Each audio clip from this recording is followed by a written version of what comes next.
पहलवान गुरुदेव स्नातकोत्तर महिला महाविद्यालय से असिस्टेंट प्रोफेसर रंजना श्रीवास्तव, विषय समाजशास्त्र से आज BA 4th सेमेस्टर से भारत में सामाजिक समस्याएं एवं विकास के मुद्दे। आज भारत में सामाजिक समस्याओं से आज एक समस्या लेकर आप सबके सामने उपस्थित हुई हूँ, जो है बाल अपराध। आज सामाजिक समस्या में जो बाल अपराध है उसके बारे में हम सब चर्चा करेंगे, उसके बारे में जानेंगे कि बाल अपराध कैसे होता है और कौन करता है। बाल अपराध का अर्थ, बाल अपराध जब किसी बच्चे द्वारा कानून विरोधी या सामाजिक विरोधी कार्य किया जाता है तो उसे किशोर अपराध या बाल अपराध कहा जाता है। जैसे चोरी करना, हत्या करना, देशद्रोह करना या कानून विरोधी कोई भी कार्य करना बाल अपराध की श्रेणी में आता है। बाल अपराध को कानूनी दृष्टिकोण से कुछ आयु दिए गए हैं, जो आयु निर्धारित किए गए हैं वो है 8 वर्ष से 16 वर्ष। कम से कम 8 वर्ष और 16 वर्ष से कम आयु वाले बालक द्वारा कानून विरोधी कार्य या समाज विरोधी कार्य करने वाले को बाल अपराधी माना जाता है या कहा जाता है, जिसे कानूनी कार्यवाही के लिए बाल न्यायालय के समक्ष उपस्थित किया जाता है, वो बाल अपराधी माना जाता है। परिभाषा अर्थ हो गया। अब अर्थ के बाद हम लोग बाल अपराध की परिभाषा देखते हैं। कुछ समाजशास्त्री ने बाल अपराध को अपने शब्दों में परिभाषित किया है। पहला है गिलिन व गिलिन के अनुसार। गिलिन जी बाल अपराध के बारे में क्या परिभाषा दिए हैं उनको देखते हैं। बाल अपराधी वह व्यक्ति है जिसके व्यवहार को समाज अपने लिए हानिकारक समझता है और इसलिए यह उसके द्वारा निषिद्ध होता है।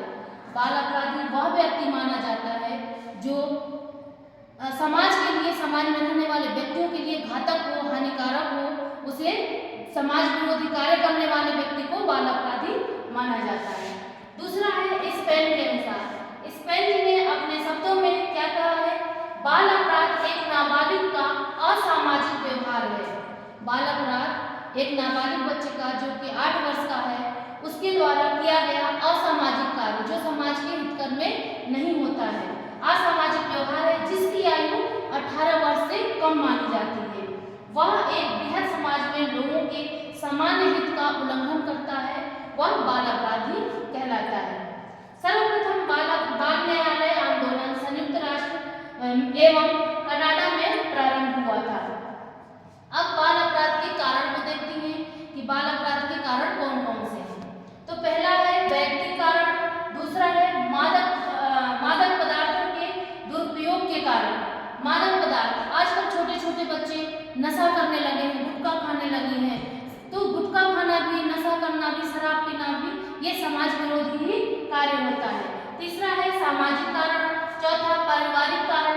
पारिवारिक कारण ऐसा जैसे बच्चा जन्म लेता है और जन्म से मृत्यु तक एक परिवार में ही रहता है, उसके परिवार का माहौल कैसा है, उसके कारण अगर मान लीजिए उसके परिवार में रोज लड़ाइयाँ होती हों, रोज झगड़े होते हों, उसके कारण भी बच्चा बाल अपराधी बन जाता है। अगला है वित्तीय अभाव, यानी जिसके परिवार में पैसे का अभाव हो, उसके इच्छाओं की पूर्ति न हो पा रही हो, ऐसे बच्चे भी बाल अपराधी बन जाते हैं। आइए देखते हैं बाल अपराध के कारण के बाद बाल अपराध को रोकने के क्या उपाय हो सकते हैं। तो बाल अपराध को रोकने के उपाय में सबसे पहला उपाय है नैदानिक कार्यक्रम, दूसरा है शैक्षिक कार्यक्रम, तीसरा है मानसिक स्वास्थ्य, चौथा है पारिवारिक वातावरण, पांचवा है सुधार गृह, छठवां है बाल न्यायालय, सातवां प्रोबेशन प्रणाली और आठवां है बाल अपराध न्याय अधिनियम, जिसके द्वारा बाल अपराध को रोका जा सकता है।